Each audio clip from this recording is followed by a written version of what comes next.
Oke, bismillahirrahmanirrahim. Assalamualaikum warahmatullahi wabarakatuh. Selamat pagi siswa-siswi MA Mansur kelas 10 IPA. Nah, di pertemuan kali ini ya kita masih review dulu mengenai materi. Mungkin ini pertemuan yang terakhir untuk bahas mengenai review materi sebelumnya. Materi mendasar mengenai beberapa pengertian yang akan kita pelajari. Jadi ini merupakan satu pondasi untuk kedepannya. Nah, jadi yang kita bahas pada pertemuan kali ini adalah mengenai unsur dan senyawa. Apa itu unsur, golongannya apa, senyawa apa itu. Oke, nanti akan kita bahas. Oke, baik. Untuk yang pertama, nah kita kan pada pertemuan sebelumnya kita ketahui bahwa air itu kita masih bisa uraikan ya dengan perubahan apa? Fisika atau kimia. Kalau fisika gimana? Dia cuma berubah bentuk saja, tetapi dia tetaplah air. Jadi air itu hanya bisa diuraikan dengan perubahan kimia yang disebut dengan cara elektrolisis di sini. Jadi caranya macam-macam, tapi kalau air di elektrolisis. Nah, di elektrolisis atau di beri perlakuan atau perubahan kimia, dia akan terpecah menjadi unsur hidrogen dan juga oksigen,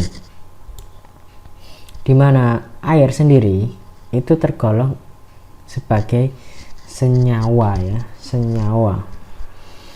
Nah, sedangkan hidrogen dan oksigen dia tergolong sebagai unsur. Nah, jadi dari reaksi ini dapat kita simpulkan, jadi senyawa itu terdiri dari unsur-unsur ya, dari unsur-unsur yang bergabung nanti jadinya senyawa.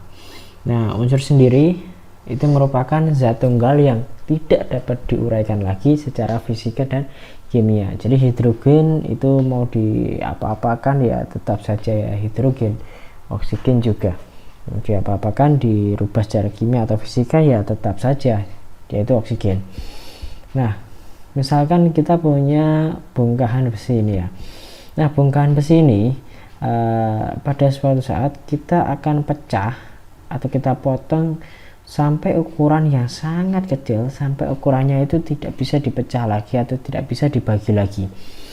Nah, partikel terkecil itu disebut dengan atom ya, atau partikel dasarnya. Nah, partikel kecil yang tidak dapat dibagi lagi ya, jadi bagian terkecil dari suatu unsur yang tidak dapat dibagi lagi itu adalah atom.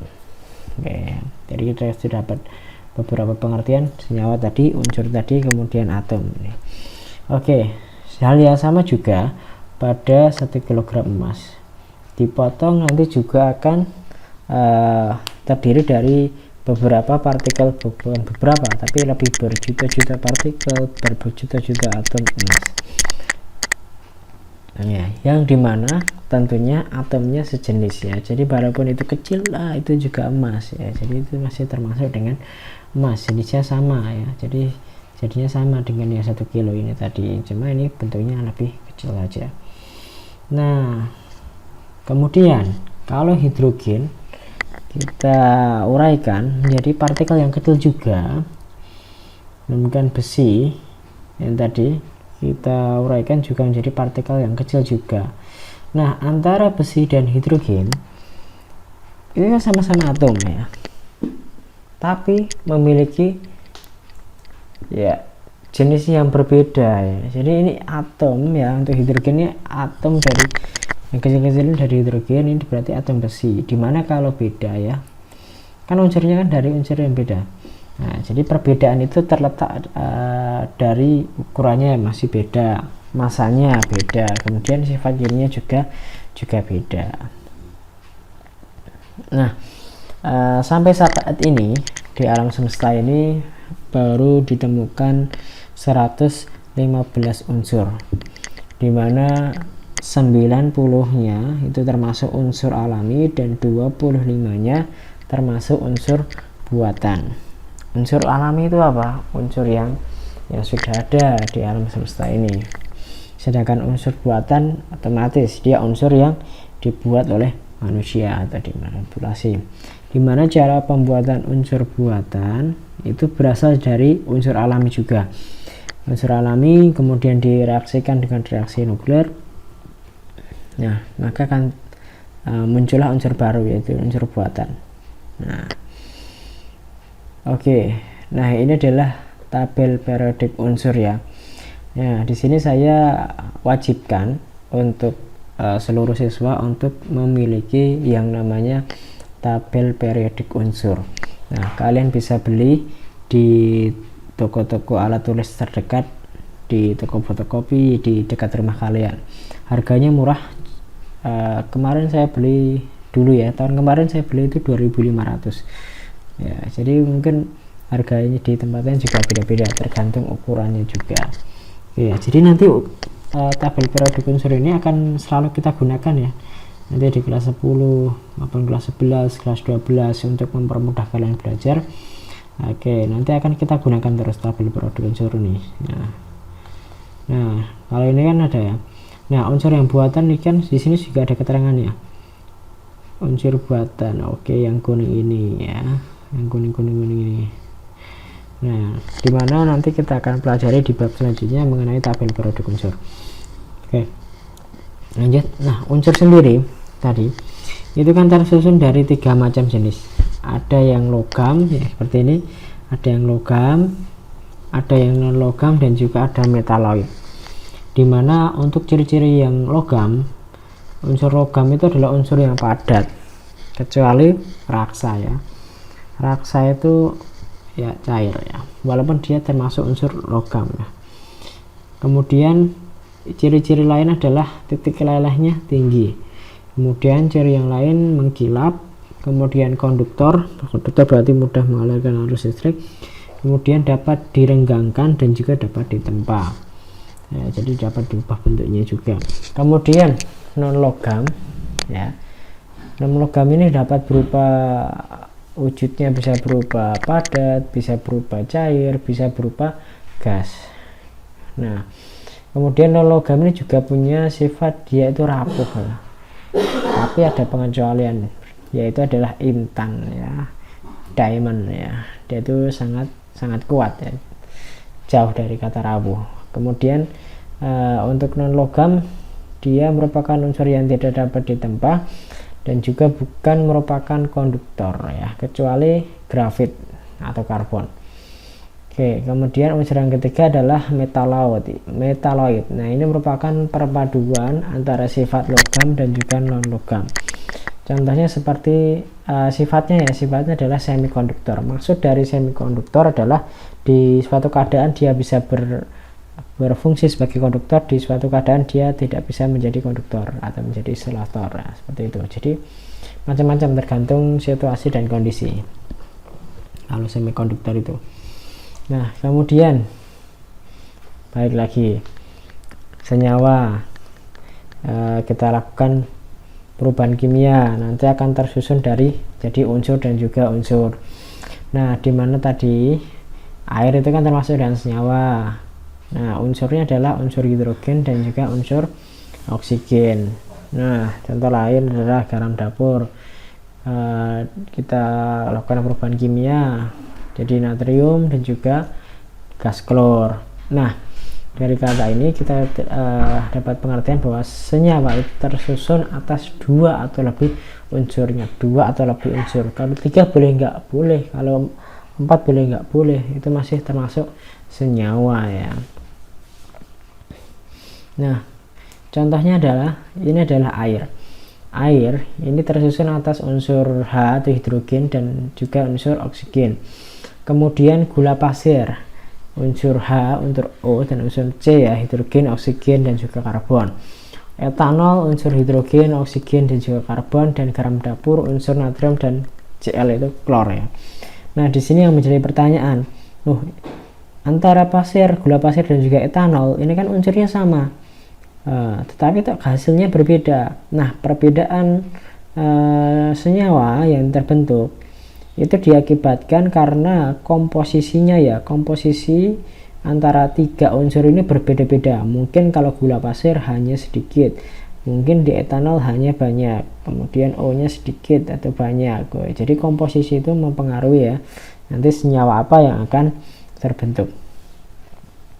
Kemudian senyawa sendiri, tadi kan tersusun atas beberapa unsur, misalkan 2 unsur, unsur 1 dan juga unsur 2. Nah, di mana untuk senyawa, misalkan ada 2 unsur ya, berarti ada unsur yang ini, unsur yang warna hitam dan juga biru. Nah, unsur itu bisa saja tersusun atas atom sejenis, maksudnya sejenis.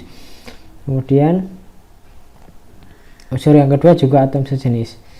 Nah, ketika kedua atom sejenis itu digabungkan, ya, maka akan terciptalah unsur ya. Jadi merupakan gabungan ya dari ini biru sama hitam ya. Walaupun atomnya beda, tapi tetap bisa bergabung ya menjadi suatu senyawa. Nah, kemudian kita belajar mengenai materi atau zat. Materi atau zat itu tersusun atas partikel materi, di mana partikel materi itu merupakan bagian terkecil ya dari suatu materi, tapi masih memiliki sifat kimia yang sama dengan materi tersebut. Misalkan yang seperti saya contohkan di awal tadi, besi atau emas ya. Jadi kalau masih dipotong-potong sifatnya sama, itu disebut dengan partikelnya atau atomnya.